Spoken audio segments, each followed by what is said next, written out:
Hello everyone, आप सबका बहुत बहुत स्वागत है साझा हीलर में। आज की जो रीडिंग है वो एंसेस्टर मैसेजेस के बारे में होने वाली है कि आपके एंसेस्टर्स आपके बारे में क्या कहना चाहते हैं, आपसे क्या कहना चाहते हैं, इसके बारे में ये रीडिंग होने वाली है। आई होप जो भी ये वीडियो देखें उनको कुछ ना कुछ मैसेजेस अपने एंसेस्टर द्वारा आपको प्राप्त हो और आप उन पर गाइड करें और आपको एक गाइडेंस मिले जो आपको शायद आगे बढ़ने में मदद करे।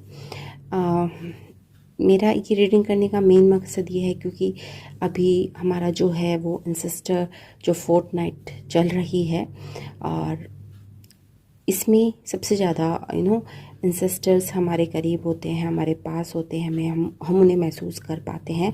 जो रेल्म के बीच में जो डिफरेंस होता है वो कम हो जाता है। तो अगर आपको आपको कुछ एंसेस्टर आपके थे जो आप लिविंग थे या फिर आपने उन्हें देखा था और आपको लगता है कि आपने उनके साथ कुछ गलत किया था या उनको आपने with action with words hurt करा था, तो आप ये जो 15 डेज़ का टाइम पीरियड है वो बहुत अच्छा है आपके लिए। और आप एक फॉरगिवनेस लेटर या फिर ग्रेटिट्यूड लेटर लिखकर उनके नाम पर लिख सकते हैं और फिर उस लेटर को आप कैंडल में बर्न कर दीजिए और जो एशेस हैं उसको आप कहीं पर भी ग्राउंड में या किसी पौधे के गमले में आप डिस्कार्ड कर दीजिए। तो ये बहुत अच्छा तरीका है, ये बहुत अच्छा टाइम है ये सब चीज़ें करने के लिए। तो चलिए शुरू करते हैं आपकी reading, your ancestor guiding. Bye bye. Start करते हैं आपकी reading, your ancestor message for you. सबसे पहले I will do with the tarot card and then I will take the angel and ancestor oracles. Okay, तो मैं अभी फ़िलहाल इन्हें इधर रख देती हूँ and let's try.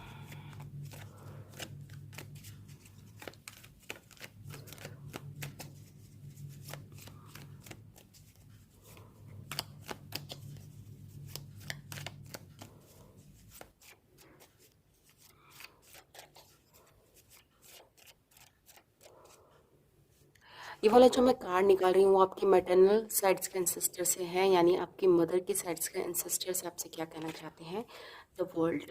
Okay,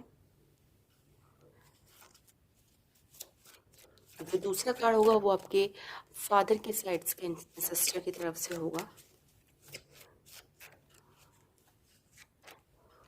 7 of pentacles. Okay,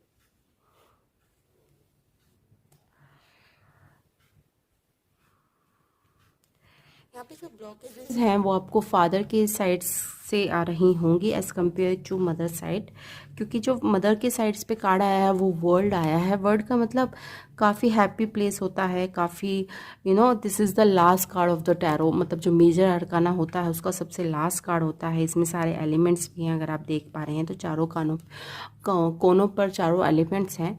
तो इन एंसेस्टर की तरफ से तो आपको कोई दिक्कत या फिर कोई नेगेटिव पैटर्न आपके पास नहीं आया होगा। थोड़ा बहुत जो नेगेटिव पैटर्न, जो ओवर थिंकिंग का या फिर काम नहीं बनने का जो पैटर्न आया है वो आपका फ्रॉम द फादर साइड आया है। ओके, तो आपको फादर के साइड्स वाले एंसेस्टर्स को ज़्यादा प्लीज़ करने की या ज़्यादा खुश करने की ज़रूरत है, क्योंकि यहाँ से कुछ नेगेटिव पैटर्न आपके डीएनए में आया है एज कम्पेयर टू मैटरनल। सो एक एक कार्ड या दो दो कार्ड में जैसे भी होगा। Okay, medicine guardian be open to healing information, this is for the maternal side. Maternal side में अगर मैं ओरेकल कार्ड्स के बारे में बात करूं तो उसमें भी कुछ खास मुझे ब्लॉकेजेस नहीं दिखी है, बल्कि ये आपको हीलिंग ही प्रोवाइड कर रहे हैं जो भी एंसेस्टर्स हैं। आई थिंक जो भी अच्छी क्वालिटीज़ होंगी आपके अंदर वो आपकी मैटरनल साइड से आई होंगी as compare to father side.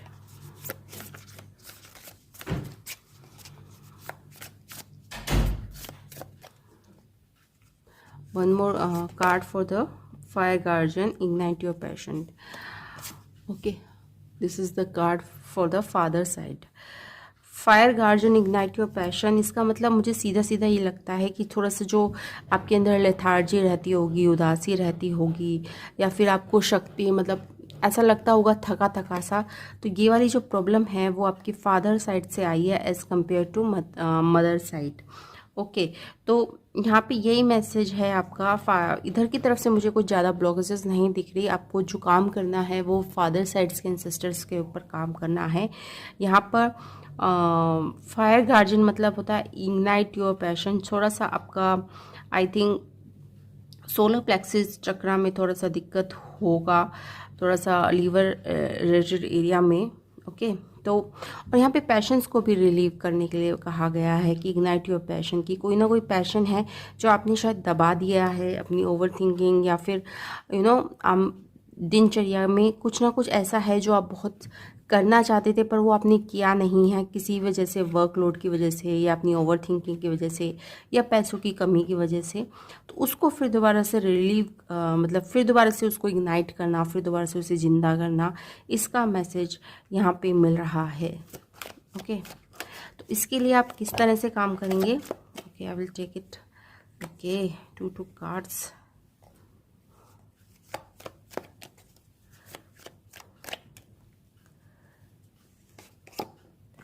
Five of Cups,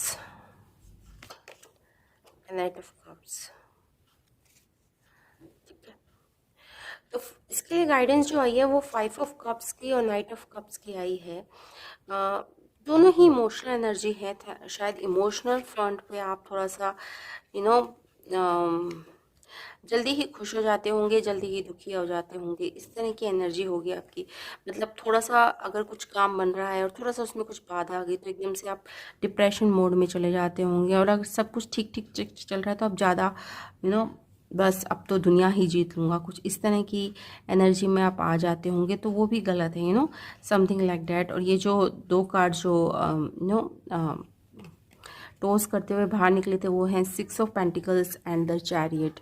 6 of pentacles कई बार ये दिखाता है कि कई बार हम लोगों को देने में कंजूसी कर देते हैं। कई बार हम मदद कर सकते थे पर हम फिर भी मदद कर सकते थे, या फिर उस पोजीशन पे हम थे कि हम मदद कर सकते हैं, पर उसके बावजूद भी हम कहीं ना कहीं नज़रअंदाज करके लोगों को निकल जाते हैं। तो वो आपको थोड़ी सी हैबिट आपको सुधारनी पड़ेगी। चैरियट विल पावर के बारे में बात कर रहा है, तो विल पावर की भी वही मैं आपसे कह रही थी, सैक्रल चक्रा, ठीक है ना। बार बार सैक्रल चक्र मतलब सैक्रल सोलर प्लेक्सिस चक्रा के बारे में बार बार बात करी जाती है। सोलर प्लेक्सिस जहाँ पर हमारा लीवर स्टमक एरिया होता है, तो उससे रिलेटेड अगर आपको कोई चीज़ परेशान कर रही है तो वो भी आपके फादर की साइड से आई है। ओके, तो इसके लिए आपको क्या करना है? सॉल्यूशन ये है कि आपको ये मान लेना है कि किसी भी काम को स्मूथली नहीं किया जा सकता है ना। कभी भी कोई काम करना आप चाहेंगे तो उसमें बाधा आएंगी, और कुछ ना कुछ बाधा आने से इसका मतलब ये नहीं है कि आप सक्सेसफुल नहीं होंगे। आप बिल्कुल सक्सेसफुल होंगे, क्योंकि यहाँ पर आपकी विल पावर पे आपको काम करना है, और विल पावर स्ट्रॉन्ग भी है। ऐसा नहीं है कि आपके अंदर विल पावर नहीं है, विल पावर भी स्ट्रॉन्ग है। ये ब्लेसिंग आपको शायद मिली है अपने मतलब इन सब के बावजूद भी कहीं ना कहीं विल पावर आपकी स्ट्रॉन्ग है, आप गिव अप नहीं करेंगे, ठीक है। तो ये चीज़ें वाली बात है कि ज़्यादा एकदम से डिस्पेयर में भी ना जाएं और ज़्यादा खुश भी ना हो। अपने आप को बैलेंस रखें। इमोशनली बैलेंस करना आपके लिए बहुत ज़रूरत है, बहुत ही ज़रूरी है आपके लिए इमोशनली बैलेंस रहना। कि कोई चीज़ नहीं हो रही है आपके मन का तब भी, और कोई चीज़ मन का हो रहा है तब भी, तो अपने आप के इमोशनल बैलेंस को आपको नहीं खोना है। चाहे थोड़ा बहुत 19-20 हो जाता है तो इसका मतलब ये नहीं है कि आपका काम नहीं बनेगा या आपका काम कहीं रुक रहा है। बिल्कुल आपका काम बनेगा, आपके एंसेस्टर्स की ब्लेसिंग आपके साथ है। तो थोड़ा सा इन 2-4 चीज़ों पर आपको ध्यान देने की ज़रूरत है। आपका काम बिल्कुल बिल्कुल बिल्कुल बनेगा, ठीक है। और